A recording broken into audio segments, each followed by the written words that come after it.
सकता, पढ़ा भी नहीं सकता। 3 नसीहत फरमाई। हजरत उमर रजी अल्लाह की बेटी का निकाह हजरत रसूलुल्लाह सल्लल्लाहु अलैहि वसल्लम से नाराज हुए, तलाक दे दिया। हजरत उमर हाथ जोड़ करके खड़े हुए, या रसूल अल्लाह, गलती मेरी बेटी से हुई है, माफी मैं मांगता। जिब्रील आ गए, माफी उमर मांग रहे हैं, बेटी के बाप मांग रहे हैं, माफ कर दीजिए, बेटी को माफ कर दिया, तलाक निकाह तलाक रजी दिया था वापिस ले लिया, निकाह में वापिस ले लिया। उसके बाद प्राइवेट में अपनी बेटी को बुलाया, कहा कि प्यारी बेटी, एक बार नबी को नाराज किया, मैंने माफी मांगी, तुम्हें माफ कर दिया, दोबारा निकाह में ले लिया, आइंदा कभी नबी को नाराज किया तो मैं तुमसे बात नहीं करूंगा। तीसरी नसीहत, तीसरी मिसाल आपके सामने आ रही है।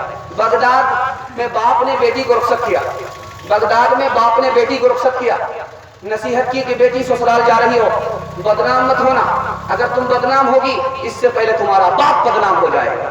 बेटी बदनाम मत होना, ससुराल जाकर के रानी मत बनना, नौकरानी बन जाना, तुम्हारा शौहर तुम्हारे लिए नौकर बन जाएगा। बेटी ससुराल जा रही हो, जमीन बन जाना, तुम्हारा शौहर तुम्हारे लिए आसमान बन जाएगा। बेटी ससुराल जा रही हो, बिस्तर बन जाना, तुम्हारा शौहर सुकून बन जाएगा, तुमको संभालने वाला बन जाएगा। बेटी शौहर के साथ हमेशा घूमने फिरने के लिए बाहर मत निकलना, वरना उसको तुमसे दुश्मनी हो जाएगी। बेटी उससे दूर दूर भी मत रहना, तुम्हारा शौहर है वो तुमको भूल जाएगा। बेटी शौहर की नाक की हिफाजत करना, आंख की हिफाजत करना, कान की हिफाजत करना। बेटी ने पूछा कि अब्बा नाक की हिफाजत क्या है, कान की हिफाजत क्या है, आंख की हिफाजत क्या है? तो बाप ने कहा कि बेटी तुम्हारे गुनाह की बदबू तुम्हारे शौहर की नाक में ना पहुंचे, ये नाक की हिफाजत है। बेटी तुम्हारी गलत बात तुम्हारे शौहर के कान में ना पहुंचे, ये कान की हिफाजत है। बेटी खूबसूरत बन करके रहना, खूबसीरत बन करके रहना, ताकि शौहर जब तुम्हें देखे अपनी आंख से, उसकी आंख भी ठंडी हो, उसका दिल भी खुश हो जाए। जा जा बेटी अज ससवार उजिया कह रही हो, बटिया प्यार मत रखी हो सासू से बैर, फूकी फूकी कर रखी हो पैर, रोज पढ़ी हो बेटी कुरान, रोज करी हो ताज़ा ईमान। 3 शायरी आ रही है, आप सोचेंगे 3 मुड़ा 6 कान जहां जाएगी यहाँ, ये 3 का चक्कर खत्म होने वाला नहीं। बस खत्म कर रहा हूं, वरना तो या तो आप खत्म हो जाएंगे तो हम खत्म हो जाएंगे। बस खत्म कर रहा हूं, 3 शायरी आ रही है, 3 नमूने आ रहे हैं, उसको सुना रहा, खत्म कर रहा हूं। बेटा खाना खाने के लिए बैठा, सालन खा रहा है, मजा नहीं आ रहा, तो माँ से कहता है कैसा सालन पकाया है, मजा भी नहीं है, तुमको पकाना नहीं आता है, तू तो ऐसी है वैसी है। माँ को झाड़ने लगा। माँ ने कहा कि बेटा मुझे क्यों डांट रहे हो, मैं तुम्हारी माँ हूँ, तू मेरा बेटा है, तू मुझे क्यों डांट रहा है, तू मेरा अदब नहीं करता। ये मैंने नहीं तेरी बीवी ने बनाया। तो क्या कहता है, वाह क्या सालन बना है, जिंदगी में पहली मर्तबा खा रहा, क्या मजेदार सालन है। तो माँ ने कहा कि तू तो अपने जोरू का गुलाम मालूम होता है, जन मुरीदों की कमी नहीं गालिब, जन मुरीदों की कमी नहीं गालिब, एक ढूंढो तो 1000 मिलते हैं, एक ढूंढो तो 1000 मिलते हैं। सास के यहाँ आया है दामाद, सास 1 नंबर की कंजर बखील मक्खी चूस है। उसने मुर्गा ज़ब्ह करने के बजाय खिचड़ी पका दिया, खिचड़ी दे दिया। तो दामाद ने कहा कि मैं जेल का कैदी हूं कि खिचड़ी दे दिया। तो सास ने कहा कि बेटा ये खिचड़ी बहुत अच्छी ग़िज़ा होती है, अमीर भी खा लेते हैं, गरीब भी खा लेते हैं, और पेट भी खराब नहीं होता। समझ में आ गया कि ये बुढ़िया मुर्गा बचाने की प्लानिंग कर रही है। तो दामाद ने कहा कि ठीक है, खिचड़ी तो दे दिया, घी तो देना चाहिए। अब बुढ़िया को समझ में आ गया कि वो कोठी में जो छुपा करके घी रखा है उसको भी निकालना पड़ेगा।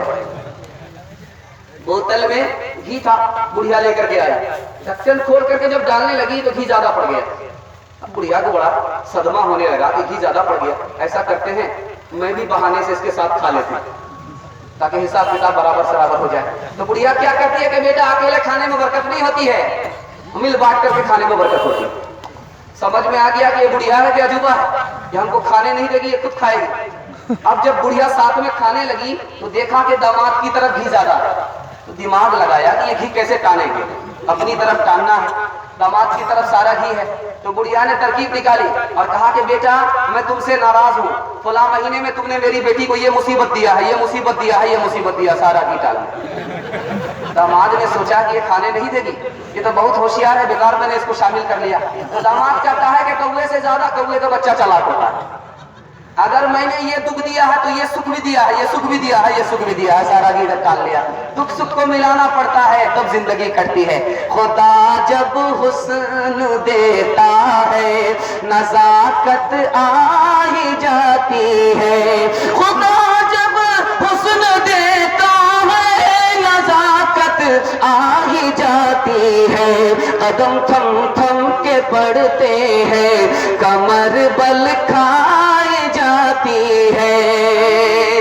पेशाब खाने में बादशाह बैठा पेशाब करने के लिए, बैर टूट करके पेशाब खाने में गिरा, पका हुआ बैर था, मुंह में पानी आ गया, पीला जर था, मुंह में पानी आ गया, दायां बायां देखता है और बैर को धो करके मुंह में ले लिया। रात में मुशायरा चल रहा था, एक लड़की ने शेर पढ़ा, राजा जी मैं तो कह दूंगी, राजा जी मैं तो कह दूंगी, कह दूंगी, कह दूंगी। बादशाह के कान खड़े हो गए, ये नालायक लड़की खड़ी खड़ी कहाँ देख रही थी, अगर आज पोल खुल गया ये तो सारी इज्जत खाक में रह जाएगी।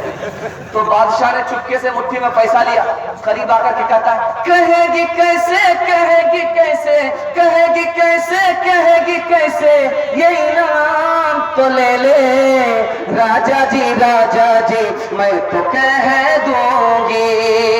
लड़की सोच रही है बादशाह को मेरा मिसरा बहुत पसंद आ रहा, इसलिए बादशाह दाद दे रहा है। लड़की बार बार उसी मिसरे को दाग रही है, बादशाह का कलेजा पानी हो रहा है। ये लड़की 1500 में मानने वाली नहीं है, तो सारा खजाना खाली देख कर देगी। बादशाह को गुस्सा आया और खिसी आकर के कह दिया, क्या कहेगी, बार बार धमकी दे रही है, यही न कहेगी कि मैं पेशाब खाने में बैठा था, बैर पका हुआ था, धो करके खा लिया। तालीम औरतों को भी देनी जरूर है, देनी जरूर है। लड़की जो बेपढ़ी हो तो वो बेशूर है, बेशूर है। हुस्न मुआशरत में सरासर फतूर है, और इसमें वालिदैन का बेशक कसूर है, बेशक कसूर है।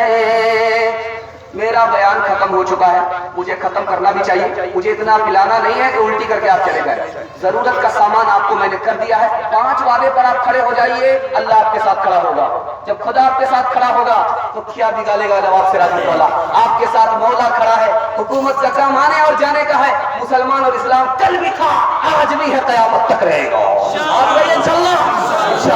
पहला काम, अब तौबा कीजिए। खुदा पाना नहीं मारेगा, तौबे को कबूल फरमाए।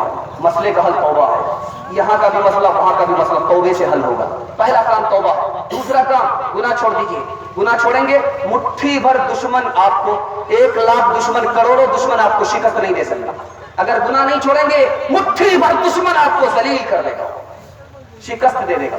गुनाह छोड़ दीजिए। तीसरा काम, गैर मुस्लिमों से दोस्ती कीजिए, नफरत मत कीजिए, मोहब्बत कीजिए। दोस्ती का मतलब है दिल की बात बता दिया, मजहब का नुकसान नहीं हुआ। घर चले गए, खाना खा लिया, हलाल खाया।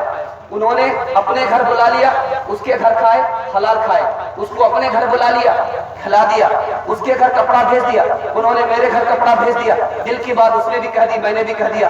उसके मजहब का नुकसान नहीं, हमारे मजहब का नुकसान नहीं। ये दोस्ती जायज है, इस दोस्ती की जरूरत है। और चौथा काम बता रहा हूँ, इत्तेहाद के साथ खड़े हो जाइए।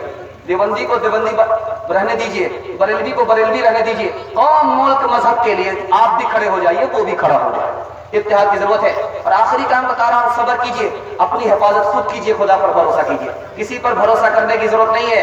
अगर हथेली पर जान लेकर के, सर पे कफन बांध करके खुद अपनी कौम मुल्क मजहब के दिफा में हम खड़े होंगे। जान रही तो गाजी, जान चली गई तो शहीद।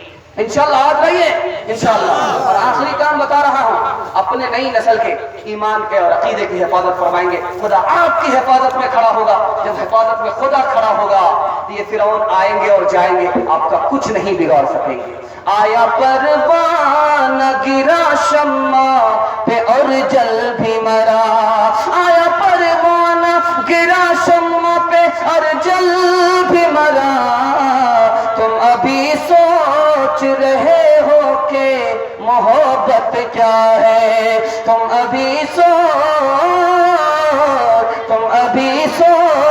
رہے ہو کہ محبت کیا ہے۔ نہ کتابوں سے نوازوں سے نظر سے پیدا، دین ہوتا ہے بزرگوں کی نظر سے پیدا، نہیں سیکھا انہوں نے دین رہ کر شیخ کے گھر میں، بڑے کالج کے چکر میں، بڑے صاحب کے دفتر میں، پھر کھیت کے چکر میں تو روٹی بھی گئی، بڑی شے کی طاق میں تھے تو چھوٹی بھی گئی، نہ مانی بات وائز کی، پھر پتلون کے چکر میں تو لگوٹی بھی گئی۔ وآخر دعوانا ان الحمدللہ رب العالمین۔